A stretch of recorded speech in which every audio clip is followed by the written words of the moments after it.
Olá pessoal, eu sou o Renato Folino, nós somos do time de Wealth Planning da XP Private Bank e esse é o Panorama 2025. Hoje a gente vai conversar um pouquinho aqui sobre as alterações que nós tivemos na legislação tributária no ano de 2024 em relação a esse nosso mundo aqui de gestão de patrimônio e o que a gente pode esperar de perspectiva para 2025.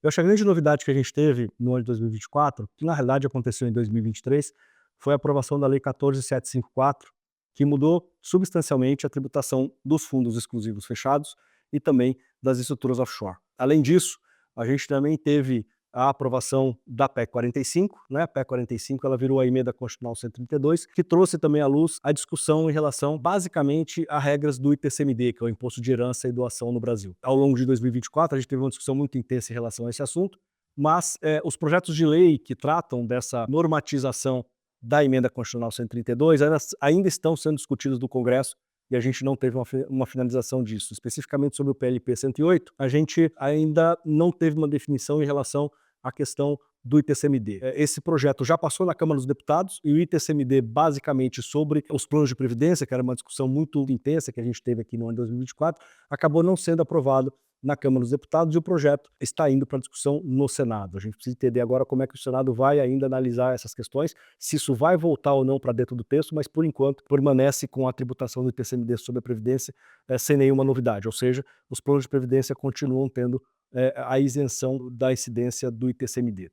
Além disso, a gente também teve a aprovação nesse ano de 2024 da Lei 14.973, que trata basicamente da possibilidade de você atualizar o patrimônio imobiliário, né? Tem uma regra ali para que você possa atualizar o patrimônio imobiliário com uma alíquota de ganho de capital bastante interessante, mas com algumas condições para que você possa se aproveitar dessa atualização. Além disso, essa lei também trouxe a novidade de um novo processo de regularização de patrimônio não declarado, né? Que o contribuinte não tivesse ainda declarado esse patrimônio existente, seja no Brasil ou no exterior. Com esse novo projeto, que termina agora, com esse novo programa, que termina agora no final de 2024, a gente vai entender se ainda alguns contribuintes possam ou não se aproveitar desse programa para que você possa regularizar um patrimônio que não está regular no Brasil. Em relação a 2025, Gabriel, o que a gente pode esperar com relação a isso? 2025 é um ano de muita expectativa nesse tema de planejamento patrimonial e sucessório, especialmente começando já em janeiro com a elaboração das demonstrações financeiras, o balanço das entidades controladas no exterior, que passam a ser obrigatórios, né? Agora com contabilidade baseada em regras brasileiras, adotando padrões internacionais, inclusive, para a elaboração desses balanços, e o que vai resultar na necessidade de apuração do imposto de renda sobre o lucro da entidade controlada no exterior. Esse vai ser o primeiro ano em que a gente vai enxergar isso na declaração de imposto de renda, provavelmente no mês de abril e maio. Ainda algumas dúvidas em relação a como o programa vem, com uma ficha específica para a declaração de ativos no exterior, seja para quem tem, inclusive, uma conta de investimentos diretamente na pessoa física, mas nos parece que o esforço maior começa em 2025 com a preparação dos balanços patrimoniais das entidades controladas no exterior.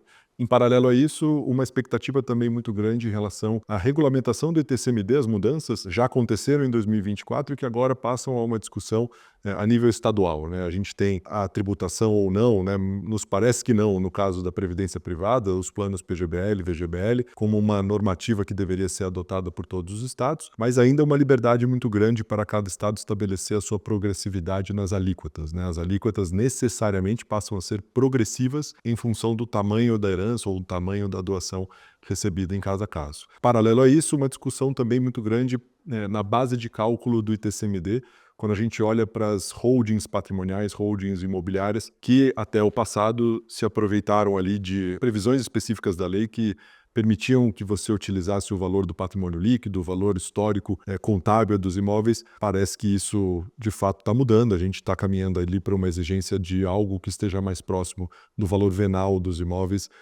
o que provavelmente aumenta também essa base de cobrança do ITCMD. Por fim, em relação ao ITCMD, também a volta da cobrança do imposto sobre herança recebida no exterior, né? Bens herdados no exterior ou doações também que tenham como elemento de conexão um doador domiciliado no exterior. Os estados muito provavelmente voltam a implementar a cobrança do imposto, que estava suspenso por conta de uma decisão do Supremo de 2021. Isso talvez seja o que tem ali de maior expectativa para logo o início de 2025, e em paralelo a gente ainda espera uma divulgação do projeto de lei que trata da reforma da renda, né? Especialmente a tributação de dividendos no Brasil, que é algo que se discute há muitos anos, mas que o governo atual já disse que vai apresentar um projeto de lei através do Ministério da Fazenda, e a gente ainda não viu o texto, né? 2025 é um ano que muito provavelmente essa pauta volta a ser discutida com mais força.